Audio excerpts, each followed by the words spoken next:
ഇന്ന് തന്നെ ഡൗൺലോഡ് ചെയ്യൂ. കാണൂ നിങ്ങളുടെ ഫേവറേറ്റ് ഷോസ്. വിക്രം വേണ്ട. ഇത്രയും നാളും ഇവനെ പേടിച്ച് എല്ലാം ഉള്ളിൽ ഒതുക്കി ഞാൻ നടന്നു. ഇനി എനിക്ക് വയ്യ. ഒരു പാവം പെണ്ണിനെ കൊന്ന ക്രിമിനലാടാ നീ.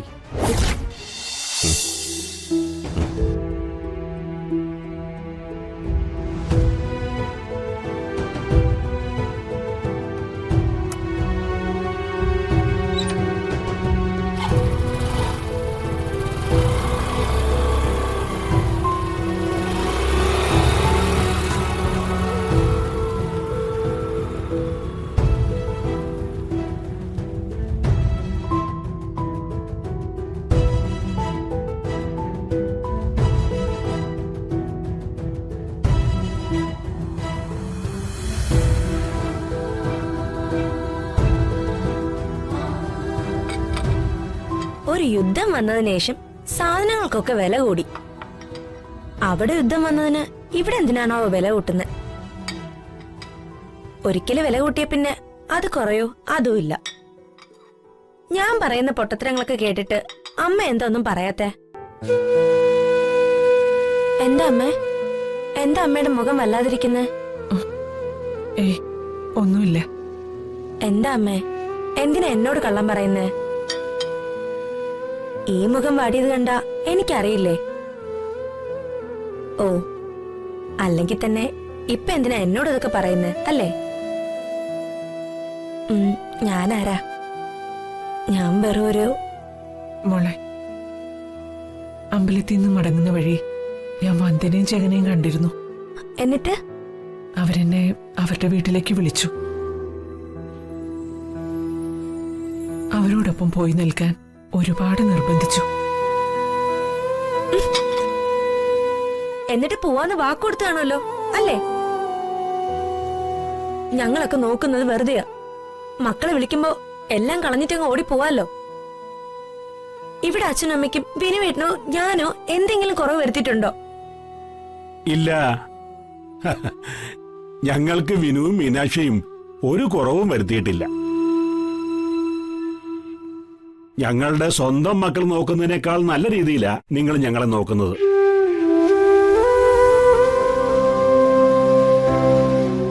ബന്ധങ്ങളുടെ ആഴം അളക്കുന്നത് രക്തബന്ധം നോക്കിയിട്ടാണെന്ന് മീനാക്ഷിയുടെ ആരാ പറഞ്ഞത്?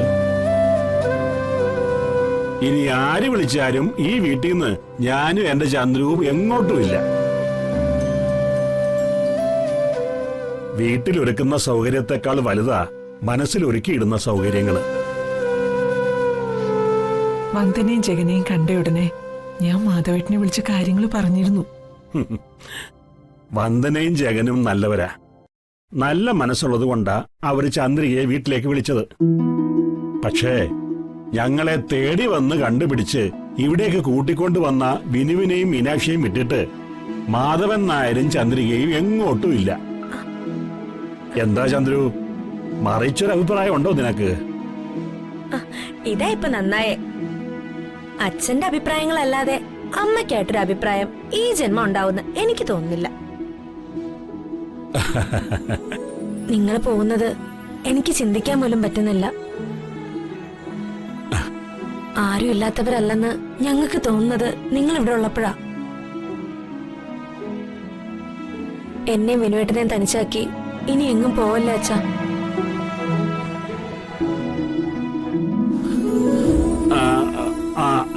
ഇതുവരെ ചോറ് ബുദ്ധി റെഡിയായില്ലേ?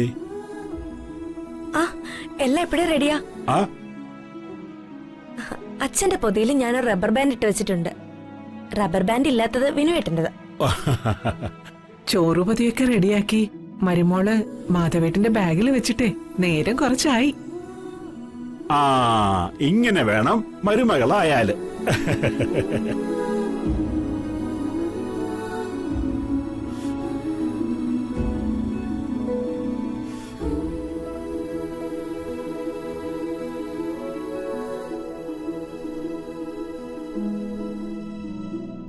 അല്ല, വിക്രം എന്തോ അത്യാവശ്യ കാര്യം പറയാനുണ്ടെന്ന് പറഞ്ഞ് വിളിച്ചു വരുത്തിയിട്ട് ഇതുവരെ ഒന്നും പറഞ്ഞില്ല. അത് ചില കാര്യങ്ങൾ അങ്ങനെയാ. എവിടെ തുടങ്ങണം എവിടെ അവസാനിപ്പിക്കണം കൺഫ്യൂഷൻ വരും. ജഗൻ ജ്യൂസ് കുടിക്കേ.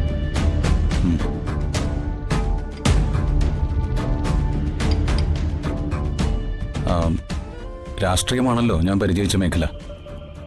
അവിടെ ചില കാര്യങ്ങൾ പറയുന്നതിനും ചിലരെ ചിലതിൽ നിന്നും ഒഴിവാക്കി നിർത്തുന്നതിനും ഇതുപോലെ മൗനത്തെ കൂട്ടുപിടിച്ചും യാതൊരു ബന്ധവുമില്ലാത്ത ചില സംഭവങ്ങൾ അവതരിപ്പിച്ചുമൊക്കെ സിറ്റുവേഷൻ ക്ലിയർ ആക്കാറുണ്ട്. ഒരു ബിസിനസ് ചർച്ചയ്ക്ക് ഇതിൻ്റെയൊക്കെ ആവശ്യമുണ്ടോ? അതിനെനിക്ക് ജഗനോട് സംസാരിക്കാനുള്ളത് ബിസിനസ് മാറ്ററാണെന്ന് പറഞ്ഞില്ലല്ലോ. എനിക്ക് സംസാരിക്കാനുള്ളത് ചില പേഴ്സണൽ കാര്യങ്ങളാ. പേഴ്സണൽ കാര്യങ്ങളോ? അതെ, പേഴ്സണൽ മാറ്റർ. അതെന്താണെന്ന് ഞാൻ പറയാം. ഹലോ വിക്രം, ആ, ജഗൻ വിക്രത്തിനെ കാണാൻ പോകുന്നു എന്ന് പറഞ്ഞപ്പോ അത് ഇവിടെയാവുമെന്ന് ഞാൻ കരുതിയില്ല. പ്രകാശേട്ടാ ഇരിക്കെ, ഒരു ജ്യൂസ് പറയട്ടെ? വേണ്ട ജഗ, വിക്രമിന്റെ ഈ സ്വഭാവമാണ് എനിക്ക് ഏറ്റവും ഇഷ്ടം. ചില സമയത്ത് എന്നെ പ്രകാശ് അളിയാന്ന് വിളിക്കും, ചില സമയത്ത് പ്രകാശ് ഏട്ടാന്നും വിളിക്കും. വർഷ വിളിക്കുന്നത് പ്രകാശേട്ടനാണല്ലോ, അതുകൊണ്ട് ഞാനും. അത് സാറില്ല, ഏട്ടനെന്നോ അളിയനെന്നോ എന്ത് വേണമെങ്കിലും വിളിച്ചോ. അല്ല, ഞാൻ വന്ന് നിങ്ങൾക്ക് ഡിസ്റ്റർബൻസ് ആയോ?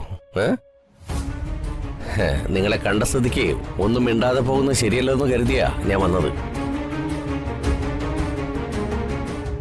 അല്ല, നിങ്ങളുടെ ചർച്ചയൊക്കെ കഴിഞ്ഞോ?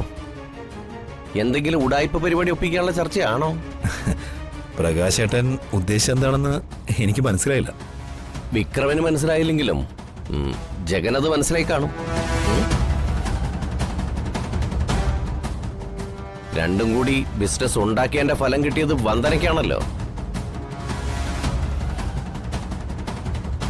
പാവത്തിന്റെ ഭാഗ്യം കൊണ്ടേ ജയിലിൽ നിന്ന് പുറത്തിറങ്ങി, അല്ലെങ്കിൽ ഇപ്പോഴും കൊതുകടിയും കൊണ്ട് ജയിലിൽ കിടന്നേനെ. അനാവശ്യം പറഞ്ഞ വർഷയുടെ ഏട്ടനാണെന്നുള്ള കാര്യമൊക്കെ ഞാനങ്ങ് മറക്കും. നീ മറക്കൂടാ, പക്ഷേ എനിക്ക് മറക്കാൻ പറ്റില്ലല്ലോ.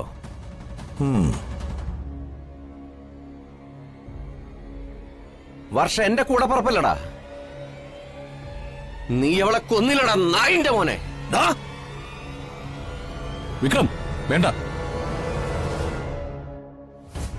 ഇത്രയും നാളും ഇവനെ പേടിച്ച് എല്ലാം ഉള്ളിൽ ഒതുക്കി ഞാൻ നടന്നു. ഇനി എനിക്ക് വയ്യ. ഒരു പാവം പെണ്ണിനെ കൊന്ന ക്രിമിനലാടാ നീ. പ്രകാശേട്ടാ വേണ്ട. എന്റെ വർഷം മരിച്ചിട്ടില്ല. മരിച്ചതല്ലടാ, കൊന്നു. എന്റെ പെങ്ങളെ നീ കൊന്നു. നിന്നെ ഞാൻ വെറുതെ വിടില്ലടാ. കൊലക്കുറ്റത്തിന് നിന്നെ ജയിലിലടയ്ക്കും. എന്നാ അകത്താക്കടാ. എന്ത് കാണിക്കുന്നേ? മാനത്തെ കൊട്ടാ